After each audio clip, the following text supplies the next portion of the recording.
So, Catherine, Princess of Wales, is about to stand beside King Charles at the next major Windsor Castle reception. And the most revealing part of the story isn't simply that she's taking the spot. It's the 4 words buried at the bottom of the planning brief that could change everything. Reviewed following the autumn reception. That means this isn't just a scheduling decision, it's a test. And Camilla knows it. Because if Catherine performs well, this may not be a one-night arrangement. It could become the beginning of a much larger transfer of responsibility inside the royal household. So let's start with what is actually happening. The next major reception inside Windsor Castle is scheduled for Thursday, October 1st, 2026. The opening greeting line is expected to feature Charles first, Catherine second, William third, with Camilla joining later in the program. On the surface, that sounds like a small adjustment to a formal evening, but the photograph tells a very different story. Charles, Catherine, William, and no Camilla in the first frame. The palace knows exactly what that image could communicate. No title needs to change. Nobody has to announce Catherine as queen. The photograph itself could create that impression before any official explanation follows. And the decision reportedly began taking shape at Balmoral on August 18th. A small planning meeting was being held for the first major Windsor reception after summer. The brief contained ordinary details, timings, rooms, guest movement. Then came the receiving order.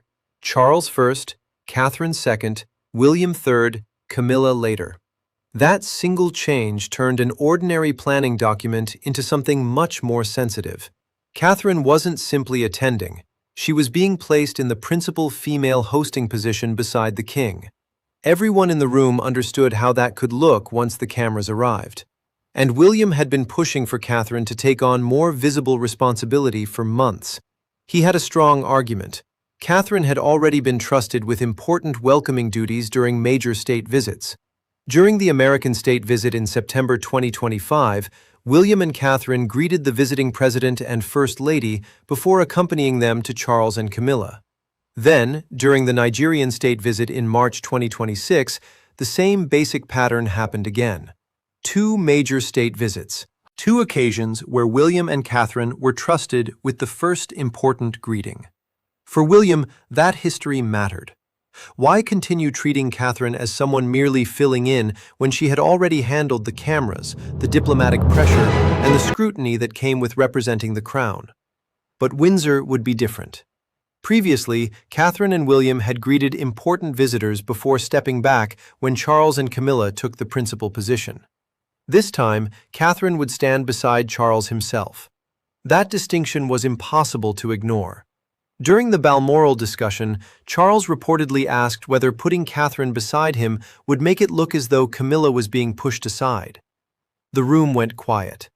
Then William made his argument. This wasn't about changing Camilla's title. It wasn't about pretending Catherine was already queen. It was about preparing the woman who would eventually stand beside William as queen. Because one day, William would become king. And on that day, Catherine wouldn't have months to learn the job. Presidents would still arrive. Prime ministers would still need to be welcomed. Diplomats and foreign royals would still walk through palace doors. The monarchy wouldn't stop so Catherine could become comfortable with responsibilities she had spent years approaching carefully. William's argument was simple. The preparation had to happen before the responsibility became permanent, and it had to happen while Charles was still there to guide her. Charles looked back at the running order. He could have stopped the entire thing. Catherine's name could have been moved. Camilla could have been restored to the opening position. But he didn't. Charles allowed the draft to move forward, and that changed everything. Because until that moment, this could have been dismissed as William pushing an idea for his wife. Once Charles allowed it to proceed, the plan carried the king's authority. But there was one person who still didn't know: Catherine. The following day, William told her about the change. She had assumed the October reception would follow the familiar pattern. She and William would greet guests together, then step back when Charles and Camilla took the principal positions. William told her that wasn't going to happen. She would stand beside Charles. Catherine immediately understood what that meant. Her first thought wasn't about clothing. It wasn't about ceremony. It was the photographs. Charles on one side, Catherine beside him, William beside Catherine. No Camilla in that first frame. The palace could release 10 explanations afterward. The photograph would already have traveled around the world. Newspapers would choose it. Television programs would freeze it. Royal watchers would analyze every expression and every inch of space between them. Some would call it preparation. Others would call it replacement. Catherine reportedly suggested slowing the change down. Maybe not this reception. Maybe introduce the responsibility more gradually. William refused. Not angrily, firmly. He believed Catherine had spent too long making herself smaller, so nobody could accuse her of wanting too much. His message was essentially this: if you keep stepping back, they'll never let you step forward. That was the heart of William's argument. For Catherine, the issue was never whether she could perform the job. She had already proven she could.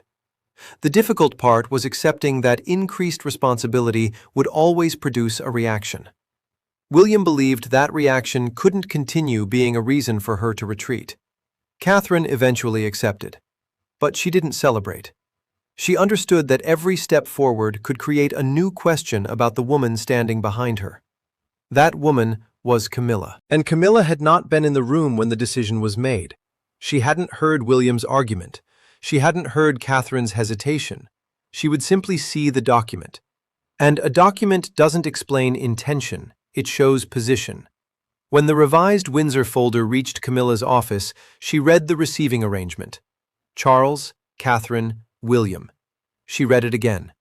Then came the question, where is my name? The answer was carefully worded. Camilla would still attend. She would still be queen.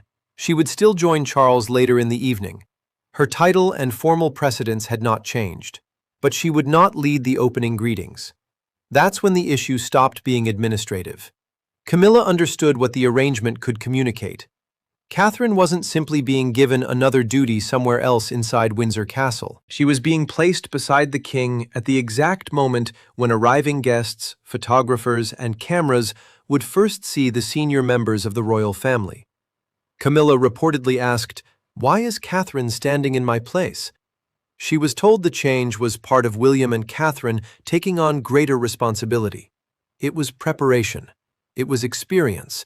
It was another step toward the next generation. But Camilla heard something different, a visible demotion. And the cameras wouldn't care how carefully palace officials explained it. They would show Charles, then Catherine, then William. Millions of people could form their own conclusion in seconds. That was what troubled Camilla most, not the wording, the picture.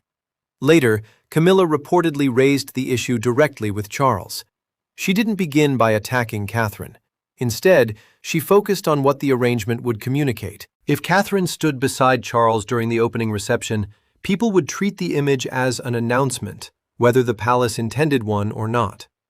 Charles reminded her that Catherine wasn't becoming queen. Camilla's response was essentially that nobody needed to say she was. The photograph could say enough. At that point, the argument was no longer really about protocol. It was about symbolism. Then Camilla asked the question that mattered most. Had William requested this? Charles said yes. That made the situation much more personal. William wanted Catherine in that position. William had argued for it. William had persuaded his father to let the plan continue. Then Camilla asked whether Catherine had requested it. The answer was no. In fact, Catherine had been uncomfortable with the change. She had even suggested slowing it down.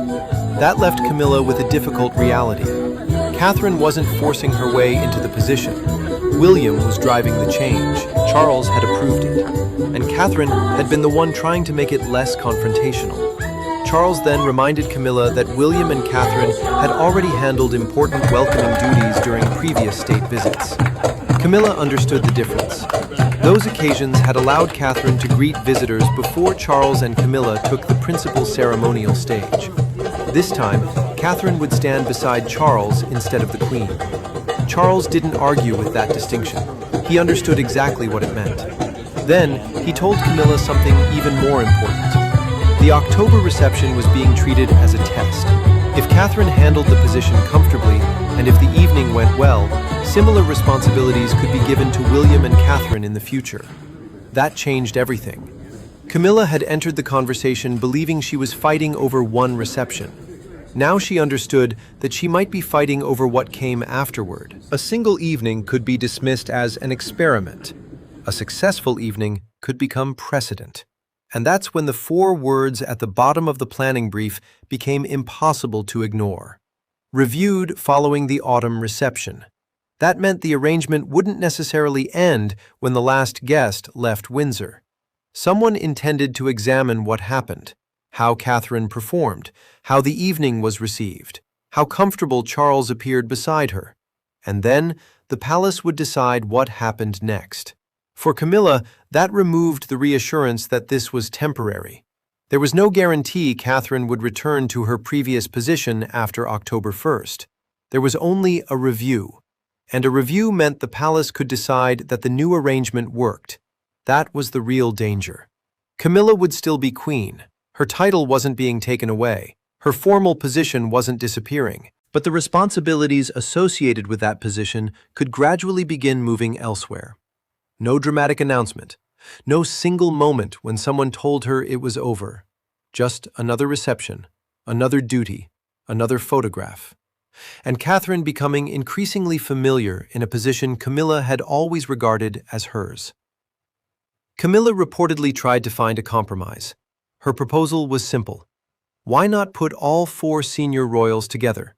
Charles in the center, Camilla beside him, William and Catherine joining them. Catherine would still gain experience, William would still get what he wanted, and Camilla wouldn't disappear from the first photograph. On paper, it sounded like the perfect solution, but William didn't agree. To him, that wasn't a real test, it was protection.